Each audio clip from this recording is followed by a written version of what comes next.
નમસ્કાર વિદ્યાર્થી મિત્રો, અર્થશાસ્ત્રના વિડિયો લેક્ચરમાં આપ સર્વેનું સ્વાગત છે। આજે આપણે પ્રકરણ 4 નો છેલ્લો લેક્ચર લઈશું। આજે એક મોટા પ્રશ્નની શરૂઆત કરી અને એ મોટો પ્રશ્ન જ આજના લેક્ચરમાં પૂર્ણ કરીશું। અત્યાર સુધીમાં આપણે અર્થશાસ્ત્રના 4 ચેપ્ટર પૂર્ણ થવા જઈ રહ્યા છે। એમાં જે પ્રકરણ 4 છે એની અંદર આપણે જથ્થો અને પુરવઠાનો તફાવત જોયો હતો, પુરવઠાનો નિયમ જોયો હતો, પુરવઠાને અસર કરતા પરિબળો જોયા હતા, અપવાદ જોયા હતા, બરાબર, અને વિસ્તરણ સંકોચન વધારો ઘટાડો જોયો। હવે આપણે એક મહત્વના પ્રશ્નની શરૂઆત કરવા જઈ રહ્યા છીએ, બરાબર। પ્રશ્ન તમારી સામે બોર્ડ ઉપર તૈયાર છે। બજારમાં કિંમત નિર્ધારણની પ્રક્રિયા આકૃતિ સહિત સમજાવો, અથવા માંગ અને પુરવઠા દ્વારા બજારમાં કિંમતનું નિર્ધારણ થાય છે સમજાવો। પ્રશ્ન 3 વિભાગમાં વહેંચાયેલો છે। પ્રસ્તાવનાથી શરૂઆત થશે, બજાર કિંમતનું નિર્ધારણ અને અનુસૂચિની આકૃતિ। આપણે અહીંયા પહેલા આ બે ટોપિક એમને સમજીએ છીએ, પછી અનુસૂચિની આકૃતિ બોર્ડ ઉપર સમજાવું છું, બરાબર। પ્રસ્તાવના, બજારમાં કિંમત નિર્ધારણની પ્રક્રિયા આકૃતિ સહિત સમજાવો। મોટા ભાગના લોકો એવું માને છે કે બજારની અંદર કિંમત નક્કી થાય છે, તો એ ઘણા બધા લોકોનું માનવું એવું છે, ગ્રાહક છે એવું માને છે કે ભાઈ અમે જે માંગ કરીએ છીએ બજારની અંદર ચીજ વસ્તુની, એના આધારે કોઈ ચીજ વસ્તુની કિંમત નક્કી થાય છે। જો કોઈ વસ્તુની માંગ અમે ઓછી કરીએ છીએ તો એ વસ્તુની કિંમત છે એ ઓછી રહેતી હોય છે, અને જો ગ્રાહક વધુ ચીજ વસ્તુની માંગ કરતો હોય છે તો ઘણી વખતે એ ચીજ વસ્તુના ભાવ વધુ હોય છે। પણ એવું હોતું નથી। ચીજ વસ્તુની કિંમત નક્કી કરવા માટે માત્ર ને માત્ર માંગ જ અસર કરતી હોય છે એવું જરૂરી નથી। તો ઘણા વેપારી લોકોનું એવું માનવું છે કે ભાઈ વેપારી દ્વારા વસ્તુનું કિંમત નિર્ધારણ થાય છે। વેપારી એમ કહે છે કે ભાઈ આ વસ્તુ 50 રૂપિયામાં વેચવી છે એટલે 50 માં જ વેચવી છે। એટલે વેપારી એટલે કે સામાન્ય રીતે જે વેચનાર વ્યક્તિ અને એ પુરવઠો નક્કી કરતો હોય છે। એટલે ઘણા લોકોનું માનવું એવું છે કે ભાઈ પુરવઠા દ્વારા વસ્તુનું કિંમત નિર્ધારણ થાય છે, પણ એવું પણ હોતું નથી। કારણ કે વેપારી વસ્તુની કિંમત 50 રૂપિયા નક્કી કરશે તો તમે ને હું એટલા બધા ડાયા પણ નથી કે 50 રૂપિયા કિંમત વેપારીને આપીને ચાલ્યા આવીએ। ઘણી વખતે આપણે વેપારી સાથે વસ્તુની કિંમતમાં બાર્ગેનિંગ કરીએ છીએ કે ભાઈ 50 રૂપિયા વસ્તુની કિંમત ના હોય, આ વસ્તુની કિંમત થોડી વધુ લાગે છે, બરાબર છે, એક કામ કરો આમાં ડિસ્કાઉન્ટ કેટલો આપશો? તો વેપારી કહેશે 10% ડિસ્કાઉન્ટ। વેપારી સીધો 50 રૂપિયાની વસ્તુમાં 10% ડિસ્કાઉન્ટ એટલે 45 રૂપિયા આવે। હજી ગ્રાહક એમાં બાંધછોડ કરવાનો પ્રયત્ન કરશે ભાવમાં, એટલે એનો મતલબ એવો થયો કે વેપારી દ્વારા એટલે કે પુરવઠા દ્વારા પણ પુરવઠા દ્વારા પણ કિંમતનું નિર્ધારણ થતું નથી। તો કિંમત નિર્ધારણ કેવી રીતના થાય છે? તો કે બંને દ્વારા થાય છે, માંગ અને પુરવઠા બંને દ્વારા થાય છે। તો પ્રસ્તાવનાની અંદર તમે આ વસ્તુ આ રીતે લખી શકો છો, બરાબર છે। વાત આવી બજારની કિંમતનું નિર્ધારણ, તો સ્વાભાવિક રીતે કહી શકાય કે માંગ ને કિંમત અસર કરે છે, પુરવઠા ને પણ કિંમત અસર કરે છે, બંનેમાં કોઈ કોમન ફેક્ટર હોય તો એ કિંમત છે। તો અહીંયા કિંમત નિર્ધારણ નક્કી કરતી વખતે તમે એવું કહી શકો કે ભાઈ જ્યારે કોઈ વસ્તુની કિંમત ઓછી હોય છે ત્યારે તેની માંગ વધુ હોય છે। માંગનો નિયમ અહીંયા મૂકી શકાય। જ્યારે કોઈ વસ્તુની કિંમત વધુ હોય છે, ઊંચી હોય છે, ત્યારે તેની માંગ નીચી ઓછી હોય છે, બરાબર। તો આ થયું સામાન્ય રીતે માંગનો નિયમ। અહીંયા માંગ અને કિંમત વચ્ચે વ્યસ્ત સંબંધ છે, એટલે માંગ રેખાનો ઢાળ ઋણ જોવા મળે છે, જેને તમે કહી શકો ડાબી બાજુ ઉપરથી જમણી બાજુ નીચેની તરફ ઋણ ઢાળ જોવા મળે છે। વાત આવી પુરવઠાની, કારણ કે બંને વચ્ચે બંને વિશે આપણે સમજાવવું પડશે, બરાબર છે। તો માંગની વાત કરી, હવે વાત કરીએ પુરવઠા। તો જેમ જેમ વસ્તુની કિંમત વધે તેમ તેમ વેપારી દ્વારા પુરવઠો વધારવામાં આવે છે, અને જેમ જેમ વસ્તુની કિંમત ઘટે તેમ તેમ વેપારી દ્વારા પુરવઠો ઘટાડવામાં આવે છે। એટલે કે કિંમત અને પુરવઠા વચ્ચે સીધો સંબંધ છે, બરાબર। એટલા માટે થઈને જ અહીંયા એની આકૃતિ ધન ઢાળવાળી જોવા મળે છે। આકૃતિમાં તમે જોશો તો ડાબી બાજુ નીચેથી જમણી બાજુ ઉપરની તરફ ધન ઢાળ ધરાવતો જોવા મળે છે, બરાબર, પુરવઠો. તો આ બંને વચ્ચેની વાત થઈ. હવે આ બે થી કિંમત નક્કી થાય છે અથવા કિંમતનું નિર્ધારણ થાય. માર્શલ નામના વ્યક્તિએ એના માટેનું શ્રેષ્ઠ ઉદાહરણ આપેલું છે. મોટાભાગે આપણે બધા લોકો એનો ઉપયોગ કરેલો હોય, જેમ કે કાતર, નાની કેચીનો તમે કાગળ કાપવામાં ઉપયોગ કરેલો હોય, બરાબર છે. એવી જ રીતના દરજી કાતરનો ઉપયોગ કરે છે કાપવામાં. એટલે મોટાભાગે કાતર ચાલતી હોય છે ને, ત્યારે મોટાભાગના લોકોને શું લાગતું હોય છે, તો કે ભાઈ કાતરનું પેલું પાનું છે, એટલે કે ઉપરનું પાનું છે એ મૂવમેન્ટ કરે છે, નીચેનું પાનું સ્થિર છે. એટલે મોટાભાગના વિદ્યાર્થી અથવા તો કોઈ પણ વ્યક્તિને એવું લાગે છે કે ભાઈ કાતર કાપે છે તો એમાં એક જ પાનાથી કાપવાનું કામ થાય છે, બીજું પાનું કઈ કામ કરતું નથી, એ તો સ્થિર છે, હલનચલન કરતું નથી.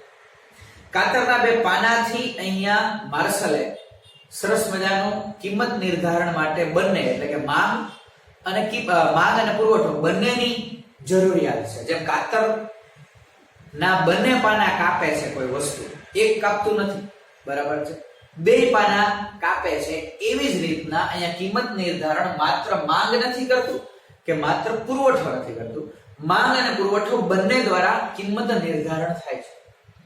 તો કાતરના પાનાનું ઉદાહરણ આપવામાં આવેલું છે કે ભાઈ કાપતી વખતે મોટાભાગનાને એમ લાગે છે કે ઉપલું પાનું કાપે છે.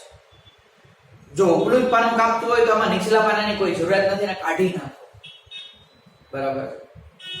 માર્શલે તો એટલું જ કીધેલું છે કે કાતરના બંને પાના જે વસ્તુને કાપવા માટે જરૂરી છે, તેવી જ રીતના કિંમત નિર્ધારણ માટે માંગ અને પુરવઠો બંને જરૂરી છે, અને બંને દ્વારા કિંમત નિર્ધારણ થાય છે, બંને દ્વારા કપાય છે, એમ બંને દ્વારા કિંમત નિર્ધારણ થાય છે. કાતરના બંને પાનાથી કપાય છે અને કિંમત નિર્ધારણમાં માંગ અને પુરવઠો બંને આવે છે, બરાબર. તો જો તમારે એક જ પાનું તમને લાગતું હોય કે કાપે છે, તો એક જ પાનું રાખવું, બીજું કાઢી નાખો. શું તમે બીજું પાનું કાઢી નાખશો તો કાપડ કે કાગળ કપાશે ખરું? નહીં કપાય, બરાબર. બીજું પાનાનું કામ શું છે, તો કે બીજું પાનું છે કોઈ પણ વસ્તુને કાપવા માટે સપોર્ટ આપવાનું કામ કરે છે, બરાબર. આ રીતે તમે કોઈ પણ વસ્તુને કાપવાનો પ્રયત્ન કરો છો તો એક સ્થિર રહે છે મોટાભાગે, બીજું મૂવમેન્ટ કરે છે. બીજું જે મૂવમેન્ટ કરે છે ત્યારે પેલું છે એ સપોર્ટ આપવાનું કામ કરે છે અને લાગ રાખે છે, જેથી કરીને વસ્તુ કપાય છે. તો સેમ એવી જ રીતના અહીંયા કિંમત નિર્ધારણમાં કહેવામાં આવેલું છે કે જો કિંમત કોઈ વસ્તુની નક્કી કરવી હોય તો માત્ર માંગથી નક્કી નહીં થાય, માત્ર પુરવઠાથી નક્કી નહીં થાય, બંને દ્વારા કિંમત નિર્ધારણ થશે. હવે પ્રશ્ન થાય કે બંને દ્વારા કિંમત નિર્ધારણ કેમ થાય? તો એના માટે આપણે આવીએ અનુસૂચિ અને આકૃતિ. તો પહેલા આપણે બનાવીએ અનુસૂચિ, માત્ર અનુસૂચિ, પછી આપણે બનાવશું આકૃતિ, બરાબર. તો બિંદુ, વસ્તુની કિંમત, માંગ અને પુરવઠો. બિંદુ A, B, C, D અને E. કિંમત કોઈ પણ વસ્તુની, માનો કે 100 રૂપિયા છે, 200, 300, 400 અને 500. આ કિંમત નક્કી થઈ ગઈ. તો માંગનો નિયમ જે આપણે શરૂઆતમાં જ વાત કરી ગયા પ્રમાણે જેમ જેમ કિંમત વધે તેમ તેમ માંગ ઘટે. તો અહીંયા ઘડીભર માનીએ કે 100 રૂપિયા જ્યારે કિંમત હોય ત્યારે 50 એકમ માંગ છે. 100 ના 200 રૂપિયા થાય ત્યારે આપણે એવો અંદાજ લગાડીએ કે 40 થાય છે, 300 થાય ત્યારે 30, 400 થાય ત્યારે 20 અને 500 થાય ત્યારે 10. એવી જ રીતના કિંમત 100 રૂપિયા છે, આવી માંગની વાત, આ માંગનો નિયમ આવી ગયો. હવે આપણે કામ કરીએ કે પહેલા માંગ રેખા બનાવીએ, પછી આપણે અહીંયા પુરવઠાની વાત કરીશું, એટલે બંને વસ્તુ સાથે થતી જાય, બરાબર છે. તો અહીંયા તમે આકૃતિ બનાવશો તો આકૃતિમાં બે અક્ષ, x અક્ષ, y અક્ષ, અહીંયા નીચે 1 2 3 4 5 6, 1 2 3 4 5 6. અહીંયા આવશે નીચે માંગ અને પુરવઠો, અને અહીંયા આવશે કિંમત. મિત્રો અહીંયા ખાસ ધ્યાન આપજો, તમે જે શીખી ચૂક્યા છો માંગનો નિયમ અને પુરવઠાનો નિયમ એ જ અહીંયા રિપીટ થાય છે. જે વિદ્યાર્થી નહોતા કે એને વિડિયો પૂરો નથી જોયો માંગ અને પુરવઠાના નિયમનો, તો અહીંયા જોઈ શકે છે. પહેલા આપણે માંગની વાત કરીએ છીએ, પછી પુરવઠાની વાત કરશું અને પછી બેયનું જ્યારે કિંમત નિર્ધારણ કેમ થાય એની વાત કરશું. તો અહીંયા નીચેના ભાગમાં માંગ, જો માંગ નો નિયમ હોય તો માત્ર માંગ આવે, પુરવઠાનો નિયમ હોય તો માત્ર પુરવઠો આવે. આ બધું કિંમત ફિક્સ છે. હવે અહીંયા કિંમત કેટલી છે તો કે 100 થી 500 રૂપિયા સુધીની કિંમત છે. તો આપણે અહીંયા નક્કી કરીએ 100, 200, 300, 400, 500 અને એક વધારાની 600.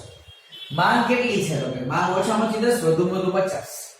તો 10, 20, 30, 40, 50 અને 60. હવે આના આધારે આપણે કિંમત અને માંગના આધારે બિંદુ મૂકતા જાય. 100 એ 50, તો આપણે છે 100 અને અહીંયા છે આ 50, બરાબર. 200 એ 40, આ 200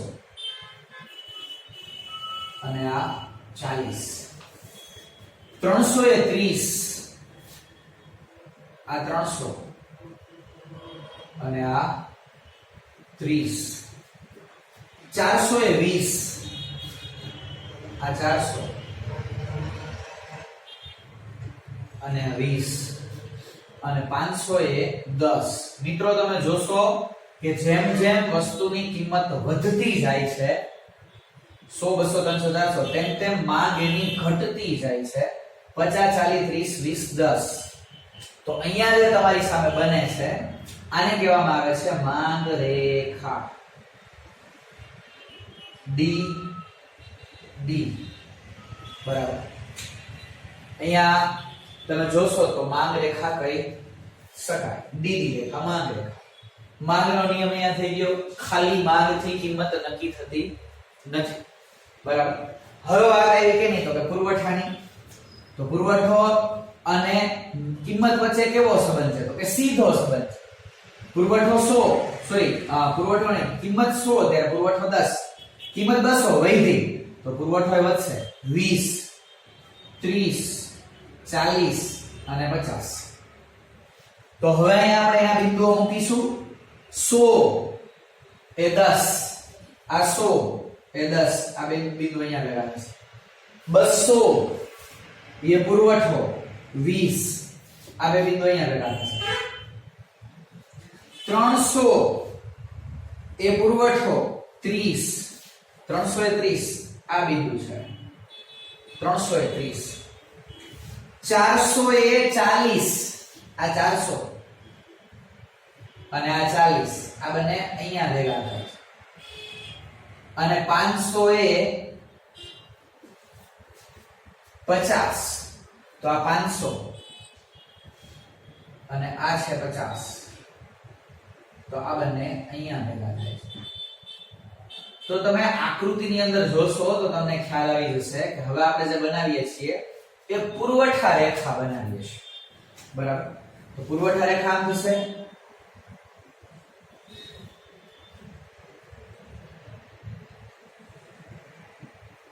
એસ એસ, બરાબર. મારે આ રેખાઓનું અહીંયા કોઈ જ કામ નથી.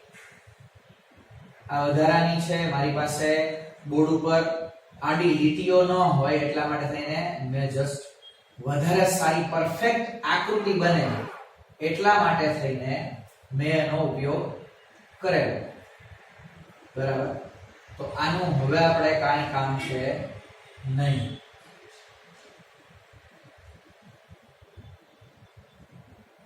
આ થઈ ગઈ એસ એસ રેખા. થોડા બિંદુઓ મૂકી દઈએ એટલે વધારે ખ્યાલ આવે, બરાબર. A B C D E, બરાબર. પેલું બિંદુ હું મૂકીશ માંગ રેખા ઉપર, બરાબર છે. તો આ માંગ રેખા છે. તો અહીંયા આવે A,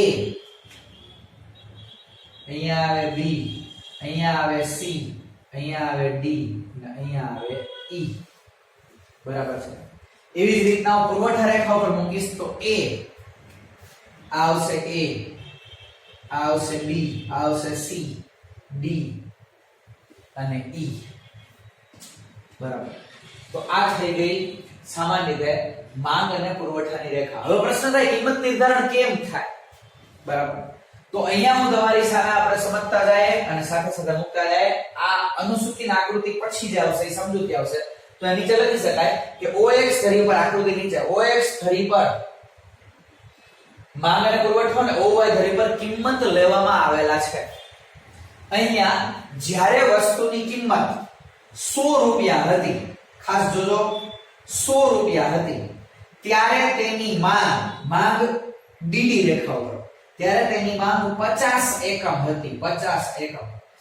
અને પુરવઠો કેટલો હતો? તો કે 10 એકમ હતો. તો તમે મિત્રો અહીંયા જોઈ શકો છો આ બંને વચ્ચે આટલો ગેપ પડે છે, આ બંને બિંદુ વચ્ચે. એટલે કે અહીંયા ગ્રાહકો વધુ છે, 50 છે વસ્તુની ખરીદી માટે, અને વેપારી પાસે જથ્થો માત્ર 10 એકમ છે. એટલે અહીંયા કિંમત 100 રૂપિયા નક્કી નહીં થાય. એટલા માટે થઈને કે વસ્તુ ઓછી, માંગનારા ગ્રાહકો વધુ, એટલે કિંમત ઉચકાશે. 100 નો ભાવ 150 200 રૂપિયા થશે. માનો કે 200 થાય તો શું થાય? તો કે તમને ખબર છે કે જો કોઈ વસ્તુની કિંમત વધે તો માંગ ઘટે. એટલે માંગ 50 હતી તો માંગ ઘટશે. અને પુરવઠાનો નિયમ એમ છે, વસ્તુની કિંમત વધે તો પુરવઠો વધે. તો પુરવઠો વધશે એટલે 10 નો કદાચ 20 થશે. તો આપણે જોઈ શકશું અહીંયા, બરાબર છે, કે 100 ના 200 રૂપિયા થાય તો શું થાય છે? જો બરાબર, 100 ના 200 એટલે આ પુરવઠા રેખા છે. આપણે પહેલા માંગ રેખાની વાત કરીએ. 200 તો અહીંયા માંગ કેટલી છે? 40. બરાબર. એટલે કે માંગ તમે જો ખરીદી 50 ની 40 થઈ. ક્યારે થાય? 100 ના 200 ભાવ થયા ત્યારે 50 ની 40 થઈ. પુરવઠો વધ્યો, તમે જો 10 નો કેટલો થયો? 20. એટલે અહીંયા બી બિંદુ આવ્યો છે. હજી પણ આ બંને વચ્ચે ગેપ છે આટલો. એટલે કે માંગનારા 40 અને આપનારા વેપારી 20. એટલે બજારમાં 20 જ વસ્તુ હોય અને લેવાડા 40 હોય તો સ્વાભાવિક છે ભાવ આટલો ના રહે. 200 રૂપિયા હજી ભાવ શું થશે? વધશે.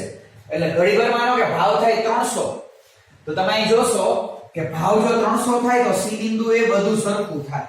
હું અહીંયા જરા મૂકું એટલે તમને વધારે ખ્યાલ આવે કે આ સી બિંદુ એ બધું સરખું થાય છે.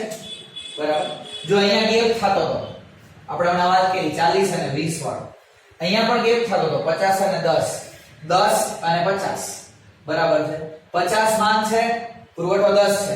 40 માંગ છે, પુરવઠો 20 છે. તો પ્રશ્ન થાય કે નિર્ધારણ ક્યારે થાય? તો કે નિર્ધારણ 300 રૂપિયા કિંમત નિર્ધારણ થાય. માંગ અને પુરવઠો 30-30 થશે. જ્યારે માંગ અને પુરવઠો બંને સરખા થાય ત્યારે જે વસ્તુની કિંમત નક્કી થાય અને વસ્તુનું કિંમત નિર્ધારણ કહેવાય. તો અહીંયા તમે જોશો તો આ બંને ક્યારે થાય છે? તો આપણે જરા આને કાઢી નાખીએ વધારે સારી રીતે સમજવા માટે. તો અહીંયા આ બંને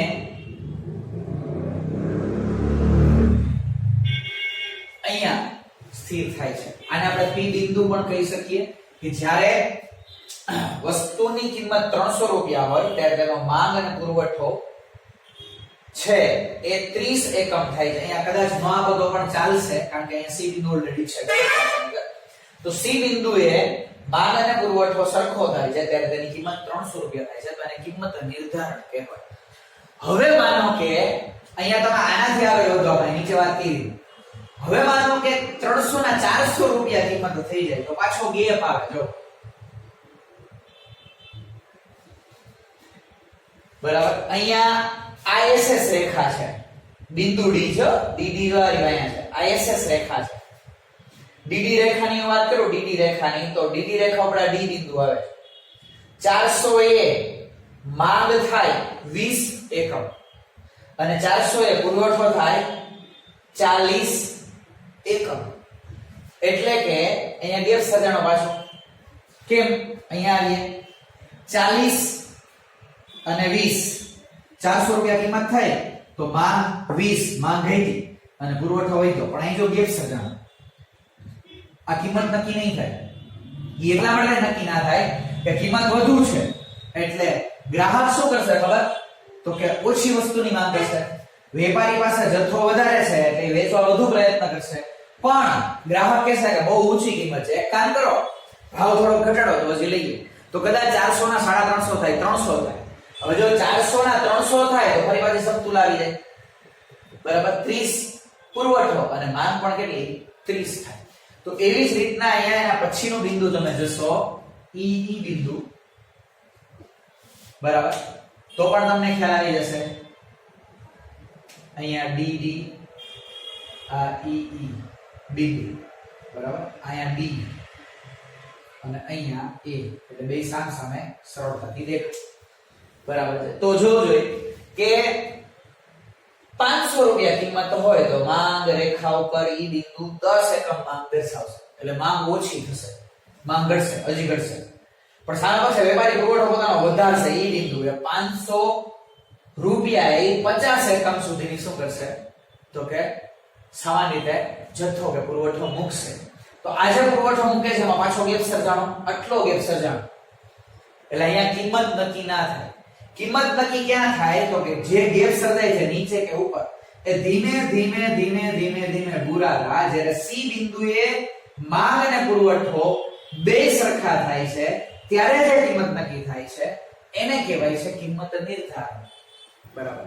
તો અહીંયા આને કહી શકો તમે કિંમત નિર્ધારણ. અને અત્યાર સુધી જે આપણે સમજ્યા એ તમે અનુસૂચિ અને આકૃતિની નીચેની સમજૂતીમાં લખી શકો છો, બરાબર. અહીંયા તમને મેં ઉદાહરણ પણ તમારી સામે મૂકી દીધું કે ભાઈ કઈ રીતના હોય છે, બરાબર. અને અહીંયા આખી જે અનુસૂચિ છે આ અનુસૂચિ આપણે જે આપી છે,